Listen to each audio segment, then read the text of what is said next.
I'm here on a job site with Tim, who owns his own electrical contracting business. 3 employees and 2 work trucks. Tim traded up to Geico Commercial Auto Insurance. We're positively here where he needs us most. They sure are. With step-by-step help on all his insurance needs, all for shockingly low rates. Shockingly low, huh? Just a little bit of electrician humour. Do you get it? I got it. You know, it feels like we have a real connection. All right, I'll stop. Get a commercial auto insurance quote today at geico.com and see how much you could save. It feels good to Geico. Every team, every topic, everywhere. This is Believe. This is Sunbelt Commissioner Keith Gill, and I listen to the Funbelt Podcast. This is the Funbelt Podcast, part of the Believe Network. Hosts to Dusty Thibodeau of Warhawk Report, Jeremy Harper of Howlraiser, and Shane Metlin of the Daily News Record. I think it's potentially a very good week for the Sunbelts. But I'm just kind of going off on a random rant. It's just frustrating. It's Shane is absolutely right, Tibbs. It is going to be a good week for the Sunbelt. Because we got baseball kicking off, we got softball working it out, and now we have the Sun Belt men's and women's basketball tournaments in Pensacola starting tomorrow, which probably by the time you get to this podcast, it'll be today. Tibbs, I have never seen well, I'm sure this has existed, but I don't know if I've ever seen a Sun Belt with this much parity. Speak for yourself. Ooh, okay. ULM has took it upon themselves to take one for the team and be that team to do the 7 for 7 to advance to Dayton, Ohio in the first 4. Oh, that's awfully nice. You know, I'm in the middle of writing an article, Shane Metlin, and would you like to know the title of this article? Of course. The title of it is "Anybody But ULM Can Win the Sun Belt Men's Basketball Tournament in 2026." Thanks, Jeremy. But you know what's funny about this seeding, Shade, is that ULM.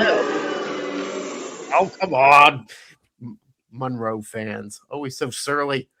No, you know what's kind of funny about the seeding is that ULM gets paired with the one team that they ended up beating in the regular season, Old Dominion. I could see ULM advancing out of the basement. That's directed to you, Shane. I'm looking for you for an analysis on that. I assume we were talking Warhawks with the Warhawk Report, but no, I mean, nothing's really going to surprise me in this tournament. Like you said, the level of parity is crazy. We'll have to talk to you about how you're feeling about your Red Wolves winning enough games to be second in the conference, but being that number 7 seed, which means it's a long road to the championship game. It's just 5 wins. You know, it's funny. It's that, you know, you got a team that comes in second, and then you say, okay, well, there's 6 teams that are tied. It's dismaying to see that it's your team ranked the worst of those second place teams, despite, you know, having a pretty good overall record. You know, it's just when you lose to South Alabama when you should win, when you don't close escrow against a team like Marshall, that's just going to happen, Shane Metlin. Yeah, and I mean, I'm sure we'll probably get into this conversation a little bit, but I'm not sure if I'm quite ready to say, okay, you got to scrap this tournament format. It would given the big advantage to the top 2 seeds, but it does make you wonder about it. If it's going to be this much parity in the conference, do you need to give the top 2 teams that big of an advantage? See, I love this Hunger Games format, this Diggstown format that I like to call it, where if you recall, the guy in Diggstown had to fight like 12 guys in one day in Diggstown. I love this sort of brouhaha that this creates, and then seeing, you know, like a Marshall and Troy sitting in the Emperor's booth eating grapes and watching all the carnage below them. Tibbs, do you like this format at all? Not Tibbs, you're muted.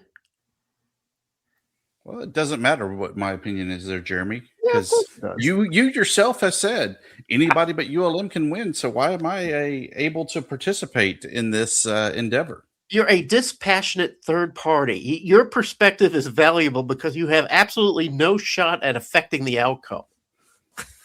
How about this? Oh, your team's so good, you play 7 games in 7 days and see if ULM can just show up and skirt right there into that championship game like we see for Georgia Southern and Troy on the women's side. And, Troy and who's the other one on the other side? And Marshall on the men's side. Yeah, see how they like it. I would love to see like Spartacus chopping his way through Italy. I would love to see ULM chopping their way through this crazy bracket and somehow ending up in the finals. Shane, who do you see though? Let's just pretend that Troy and Marshall, we know that they're going to be in the semifinals because that's how it's put in. Who threatens those two teams the most? I feel like App State's been pretty consistent. They, end up being the 4 seed, but they were the team we were kind of looking at as maybe winning that regular season not too long ago. I see them being a team that could probably make a difference. I kind of like Coastal too, like as a team that doesn't have to win a ton of games. Maybe like being in the quarterfinal round is actually kind of the sweet spot. We talked about this last year too, is if, maybe you have too long of a break if you're going straight to the semifinals and there's good teams in your way. But Coastal has those 3 guards, and this is a guards tournament. We see like guys just take over, and Joshua Beadle, I think, is somebody who's capable of really taking over this tournament. I'm not sure if I like them better than say a Troy, who's probably my favorite to win it. But I could see Coastal having a guy get really hot and carrying them on a pretty nice run. Tibbs, is there a team that you see in this arrowhead of a tournament that somehow punctures the membrane and ends up spoiling the party for Troy and Marshall? You got to think that TJ at Texas State wants that one more trophy. And so while I don't think Texas State is that team, it wouldn't surprise me to see them. I kind of agree with Shane that I really like Dustin Kearns there and App State at the 4 seed already sitting at the quarterfinals. Yep. My dark horse, I'm jumping on the bandwagon and it hurts. Richie Riley and the Jags. I don't think you can count them out. I mean, even at the 6th seed, sitting at the 4th round, probably going to have to play Arkansas State there, Jeremy, to advance to play Coastal. Just something tells me, man, that the Jags may be. I'm not going to finish that. Don't finish it because all you'll do is jinx it. But I will say this: the Jags did not finish strong to finish the season. Texas State did finish strong. I think they won like 8 of their last 9. But here's something I always look at. I don't know if there's much science behind it. I trust Shane for science and Tibbs for gut feelings. But I saw before these tournaments come out, I always look to see who did well on the road. Who are the teams that can get away from home and put up some wins? And there are only 4 teams in the Sun Belt that have winning records on the road. Shane, can you guess what those 4 teams are? I have to guess. I know. That's why I asked you to guess. Let's see. Troy? Was it? Froze up a little bit. Okay. Ding, ding, ding. Okay. Let's say Marshall, because they're up there, so I'm wondering. Bzz. No. App State? Bzz. I'm struggling. I'm giving you one more guess. I don't know. Let's say South Alabama. Ding, ding, ding. All right, you got 2 out of 4, and that's pretty good because nobody like memorizes like away schedules, right? Of the 14 teams in the Sun Belt, only 4 teams have positive records on the road, and that's Troy, Coastal, South Alabama, and Arkansas State. Texas State only 3-9 on the road. Southern Miss, who's they've had their moments this year, only 4-11. So if you're looking for those two teams to do well, I wonder, Shane, I want to know your opinion on this because you're a man of science. Does the road record even matter at this point? I mean, I think it does show you something that you can win away from home, not necessarily have the home crowd on your side. But I don't know what's going to matter in this round. I mean, to be like just perfectly honest, it's like some of these teams are just so weird. The team I follow the closest is JMU. Like they have a terrible road record, but they go and win at Troy and at Arkansas State. Like, sure. Like, so I don't know what to think about some of these teams, like whether they're home or away. And it's just it's so jumbled. I'm not sure there's any pattern we can look at and be like, okay, this is what tells us who's going to win. It is funny that just watching Arkansas State this year, it seemed they just played better on the road. I had more confidence when they were on the road than when they were at home. Tibbs, let's talk a little bit about James Madison a little bit. Shane might be a little bit too close to these guys, maybe a little bit too emotionally attached. But James Madison comes into the season to start the season. They're the not the overwhelming. They're the consensus favorite to win the Sun Belt. Was it a 10th? Is it a 10th or an 8th seed, Shane? 9th. Ninth seed. Okay. I was right in between. 9th seed, which you would not expect, but still they have some talent on that team. Tibbs, is that like a dark horse from way back in the pack that could come in and do some damage?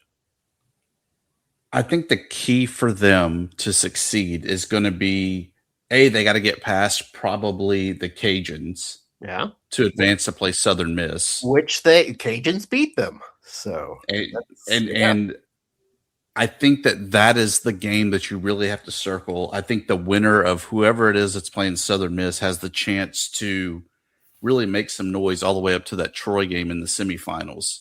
But that's the team that you really got to focus in and focus on beating is Southern Miss. Okay. Let me ask you this then, Tibbs. We know that James first of all the teams are so much different from last year's team that I don't know if this question even matters. But James Madison has been there and done that, right? They've won this tournament recently. They know what it takes to get on the road and to win the big games. Does that give them an edge at all over maybe somebody like Southern Miss who has struggled for a while? No, not at all. Okay. You got to remember, I mean, new head coach from the last time they kind of went through that, a new roster, new mindset. And I think that's true across the board. Sure, on the paper, you could say that, they've ran the tables, they won the Sun Belt, went to the NCAA tournament. You could say all of that, which none of it was true there, right, Shane? And yeah. So you can't look at the surface here. You really got to kind of dig in on the nuts and bolts. And really, I think that the bigger question is how deep are you on the bench? Because you're going to be able to play that first round game. You're probably going to be pretty good still in the second round. But when you start getting those fresh legs in round 3, 4, and on, that's really the big difference maker. Shane, of the first of the teams that are playing the first day, blank is the team most likely to be in the finals. Playing the first day, I don't think any of them are making the finals out of the first day. But I'm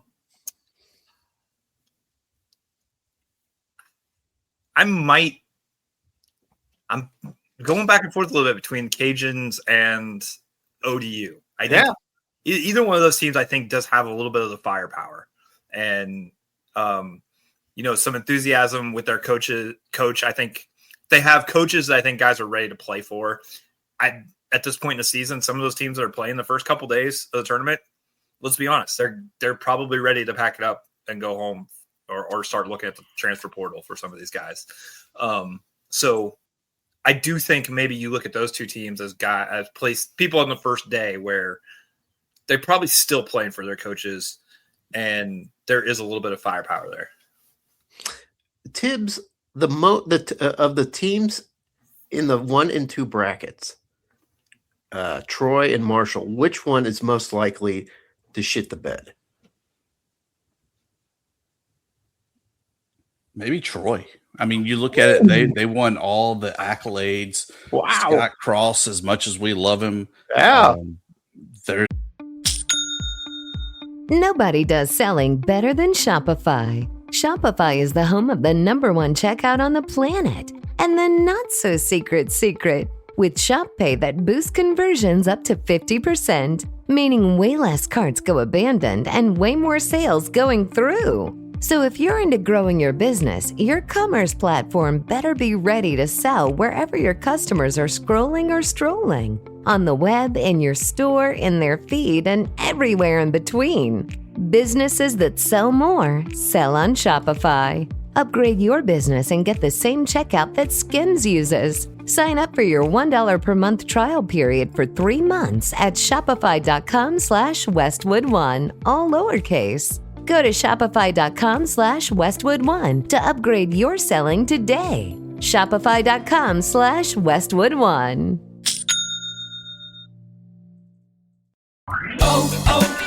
O'Reilly. Check engine, ABS, or maintenance light on? Take the guesswork out of your warning lights with O'Reilly Veriscan. The service is free and provides a report with solutions verified by ASE certified master technicians. And if you need help, we could recommend a shop for you. Ask for O'Reilly Veriscan today. O'Reilly Auto Parts.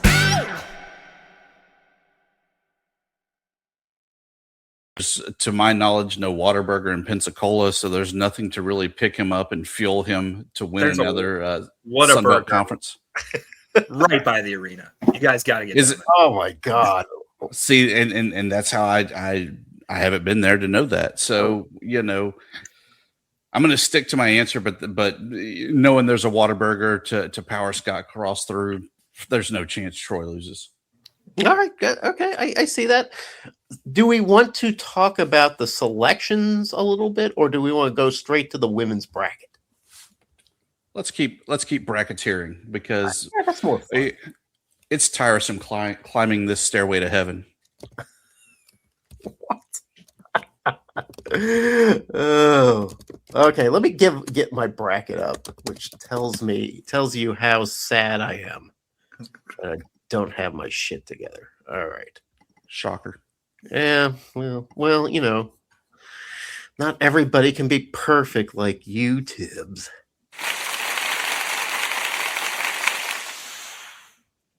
All right. So this year was, we talk about kind of the parity that is going on with the men, and there's a kind of parity, I feel like, going on with the women, and that the top half of the standings is really tough, and then the bottom half of the standings is really soft. Would you agree with me on that, Shane Matlin? Yeah, I think there's 5 really good teams in the Sun Belt women's basketball, which honestly is kind of what you want. I mean, it's just, I guess I haven't checked this recently, but most of the year they've been the 6th ranked conference in net, like basically the top mid-major conference, because there's a handful of good teams and you're not killing your net ranking every time you go out and play a conference game, especially if you beat up on, teams like Louisiana that are not up there. So yeah, I would agree with that. And I actually think it's a good thing for Sun Belt on the women's side. Yeah. And I have noticed, I've watched a little bit of women's basketball this year, and I feel like the quality of play has been really good. I've seen just some really good basketball being played out of these teams. And I know, especially, it is my opinion that in women's basketball that there is a shallower depth of great, outstanding elite teams in college basketball, but that pool is getting deeper. I don't know if Sunbelt's in that pool or not, but gosh, Shane, it kind of feels like it. It feels like they're getting close to being competing, doesn't it? It does. And, we haven't really talked much about if there's a chance at, a 2-bid league, but you start to look at the net right now. JMU's record is not as good as it was last year. They have more losses, but their net is right around the area where they were in the mix last year for an at-large bid. They didn't end up getting it, but they're going to play better games in the tournament this year too. They're going to play games against teams that are in the top 75, 100. So I don't know necessarily why we haven't had that discussion yet. Maybe we have to wait and see how this bracket plays out, but it's just a better product for women's basketball, especially compared to the men. Everything they tried to do to raise the profile of basketball in the Sun Belt has kind of worked on the women's side. It hasn't worked on the men's side. Yeah, maybe they can rub off some of that magic for the men. Maybe they can sprinkle. Part of it's just keeping the players around. Yeah, that's true. Yeah. JMU, Troy, Arkansas State, even ends up being Marshall. Like, they bring back all conference type players, and lo and behold, they're pretty good the next year. Like, I don't know how you can do that on the men's side, but like, it's what happened on the women's side. So, Tibbs, we heard Shane say he thinks that there are 5 really good teams in the women's bracket. And I'm assuming you mean Troy, Georgia Southern, James Madison, Arkansas State, and Marshall. Is there like another team out there that could sort of squirt into that conversation? I don't think there is, but maybe you see something I don't. I think it's kind of impressive that the ULM Golden Eagles there in Hattiesburg, they've been pretty good, especially down the stretch of the season. I think that they could be a team that makes some noise, especially Jacayla Johnson really shining brightly there lately. ULM, I think if they're fully healthy, I think that they have a shot to make some noise there. Are they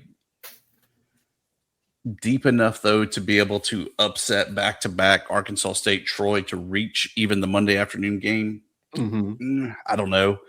But I really like them. Nothing would shock me more than also Coastal Carolina, just kind of sneaking up on some people, knowing that, Texas State's kind of a hit or miss type of game there. And then you got Marshall. Maybe the Lady Shants are the team to watch out for. Yeah, I kind of think they are, Tibbs. They have size. And that's pretty valuable on a women's team to have the size, especially in the Sun Belt. Texas State, they have a lot of squirrely fast kids. I just think if their shooting's off, it's just not going to work. We have to agree, though, right, Tibbs, that the one team that doesn't have a chance are the Cajuns. On paper, again, I would say you are 1,000% right, but life be life and tournament be tournament, and that nothing would shock me anymore than the Cajuns making the stairway climb. Now, it's really big uphill. I mean, you look at it, they got to get past Georgia State, ULM, a team that hung over 100 past them, had the win in the series history. And then if you get past then, as we said, Southern Miss is pretty damn good. Old Dominion, I mean, if they get it, great for them. I hope that they enjoy their trip into the NCAA tournament because they definitely deserved it. Absolutely. So one last question for you, Tibbs. I'll ask the same question of Shay. You got the big 4, James Madison, Arkansas State, Troy, and Georgia Southern. Of those 4 teams, who is the best team? Troy.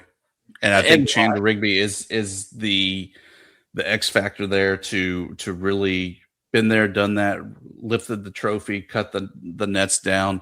I think Georgia Southern has probably the most talented team, and that's why they are the top seed. You saw their coach get Coach of the Year. Yeah. They dominated the all-conference selections. But I feel like Chandler Rigby is the X factor that is the difference to make Troy the team to beat in this tournament. Yeah, I feel like a Troy James Madison matchup would be kind of cool to watch. Just two teams with enough rebounding in the paint that really I don't know, would be kind of a fun defensive battle. Of those 4 teams, who's the best team and why? I think JMU has the highest ceiling. Honestly, I think their starting 5 is really good. They may not have quite the depth that they've had in years past. But 5 or 6 deep, they're really tough when they're playing at their best. They didn't play at their best for a chunk of the season early in conference play, which is why they're the 4 seed. But they're probably the one I say has the highest ceiling. Arkansas State, I like as a team that brought back so many players who went out and won this tournament last year, cut down the nets. Like that's kind of just like the expectation. They know what it takes to win a tournament. So I kind of like them, maybe as my favorite to win it. JMU is maybe my favorite. If somebody's just going to get really hot and cruise through this thing, I think they're the ones that are capable of doing that. Is there anyone on the back end that can catch up with these teams?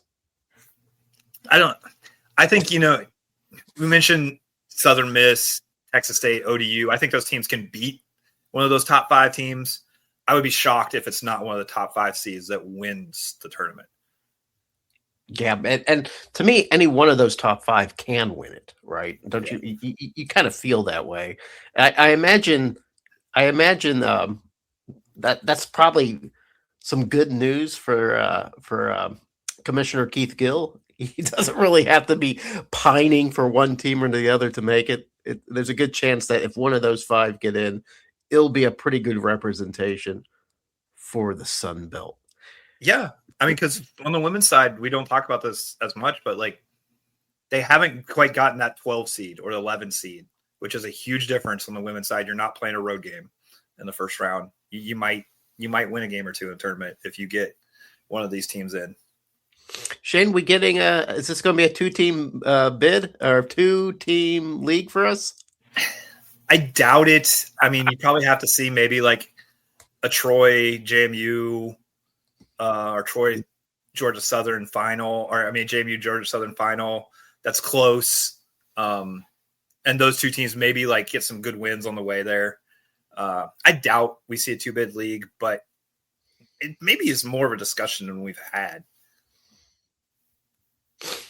All right, before I guess we'll just have to see how the game shake out in Pensacola. Our man Shane Metlin is going to be on the ground. What day are you getting there, Shane? I'll be getting there Thursday evening. So Tibbs and we have real world problems that prevent us from going, but we will constantly be calling you, Shane, and asking for real time updates as to what's going on. Am I right, Tibbs? Are we going to continuously hound Shane? Probably via text message because he doesn't answer when you call him, Jeremy. You know better than that. No, I we have to what? Oh my God! Yeah, the busy Shane Metlin. No, I don't do that. He's the real journalist. We have to signal him. We have to, use encrypted methods just to make sure that the government isn't hearing it. Yes, absolutely using Signal. So before we move on to promos, parting shots, and plugs, I got it all messed up. We do have to mention a little bit about baseball, right? That baseball, that first week, it was like a little ho-hum. The next week, Sunbelt really kind of picking it up. I see that ULM, Tibbs, is actually a contender this year. Yeah, I mean, after watching them in fall ball, I was like, this team can hit. Yeah. They're very young, so there were some questions of, are they going to be able to play smart baseball? They've played okay. They've made some mistakes out defensively, base running, just not mental sharpness there.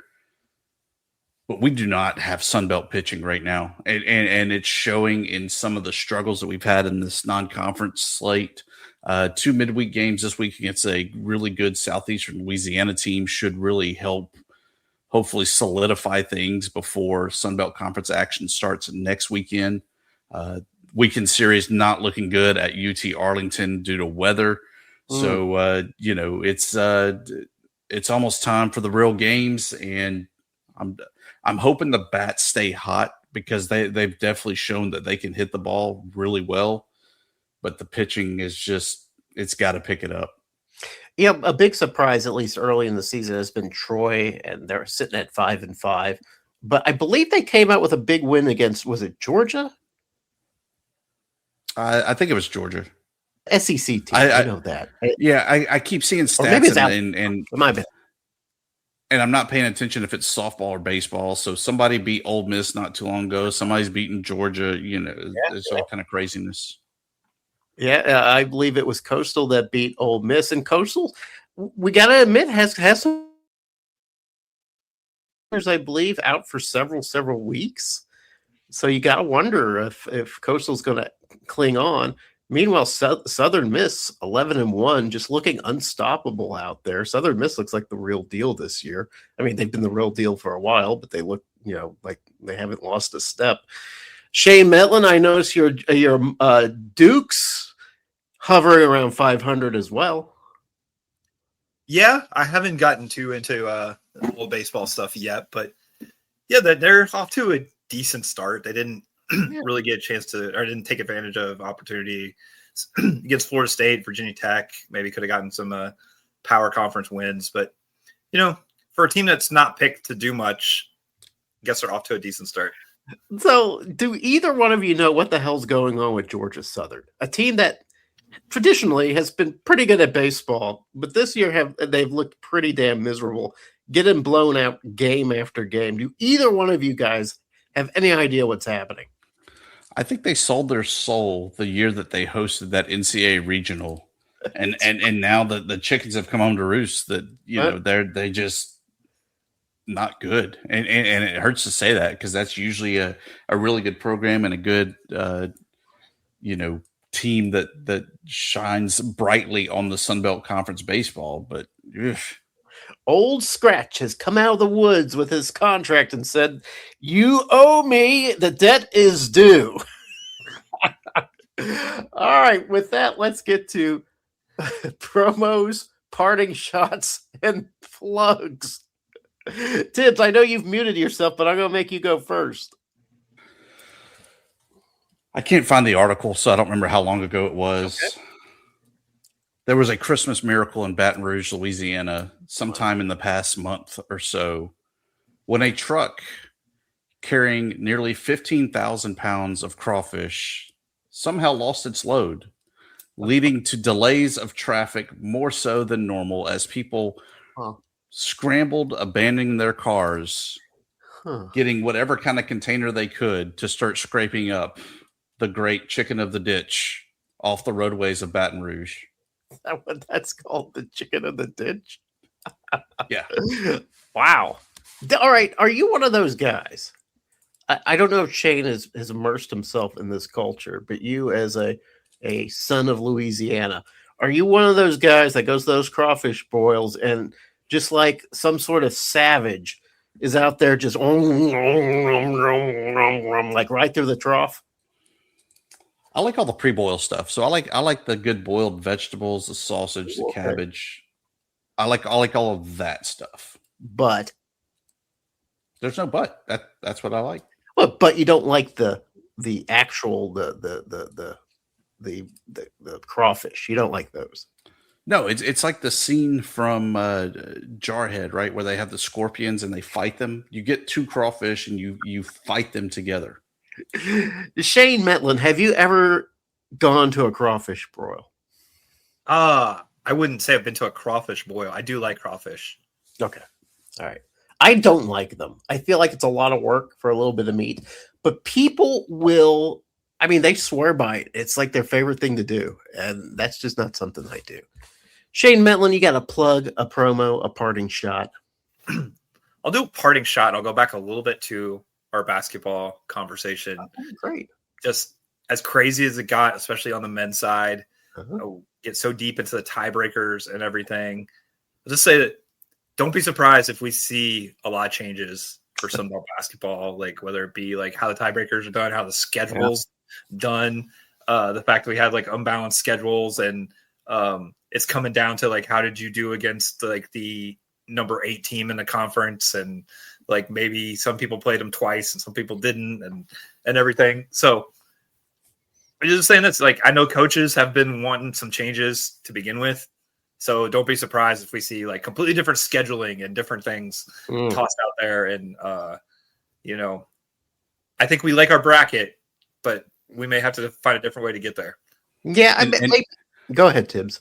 I was going to say, and on that note, I do formally apologize on behalf of ULM that we were unable to upset Troy to cause the conference staff to go bankrupt buying 7 regular season championship trophies. So I do apologize for that. And Keith Gill, I expect a check in the mail soon. That would have been tremendous for the Sun Belt, because we certainly would have gotten at least some ESPN eyebrow raises for something like that, right? 7 regular season champs. That would have been great, but you guys failed. You can't count on the Warhawks to do anything, Matlin. You haven't been in the conference very long, but I feel like by now that if you're counting on the Warhawks to do anything impactful, they're going to let you down. Is that your parting shot? No. We're the South Alabama of Louisiana. It's funny though. Shay was like, you know what? I've made enough enemies with like the Appalachian states of the world. I'm not going to make any Cajun enemies, any Warhawks enemies. I'm good. I have sort of a promo, to tell you the truth. I'm promoting Arkansas State baseball. Listen, I grew up a huge baseball fan. I love trading cards. I had like notebooks full of batting averages and stats. Like, it was something that I really got into in grade school and junior high, and then entering into college. But I never really cared for college baseball. I just found it, error prone. I feel like the 2 best ways to score in a college baseball game is hit by pitch that gets somebody across the plate, or somebody walks in a run. That seems to be like the most common way that teams that lose. So I never really considered it to be great baseball. And part of it was because Arkansas State just didn't play good baseball. It was painful to watch. If a good season saw them in the middle of the pack, it just wasn't much fun. It didn't help that Jonesboro was a dry county, so you could even go to the baseball park and enjoy, your beer and brat. It just couldn't happen. These days, it's a different animal. I drop by the stadium. I watch them play UAPB. That's University of Arkansas at Pine Bluff. Beautiful day. They've got the beautiful beer garden out there. It's an outstanding product. If you're in Jonesboro, if you're in Northeast Arkansas, if you're in Central Arkansas, if you're anywhere in Arkansas and you want to just see some good baseball, great seats for $12 behind the plate. I invite you to come to Jonesboro, watch Arkansas State play baseball. They're playing very well. It's a fun product, and that is my promo. Come on down, kids, and watch Red Wolf baseball right behind the veterinary school of Arkansas. It kind of is. It's kind of right there.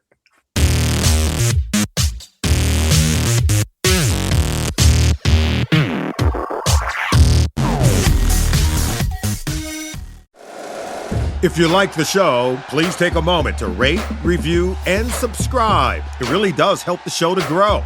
Thank you for listening.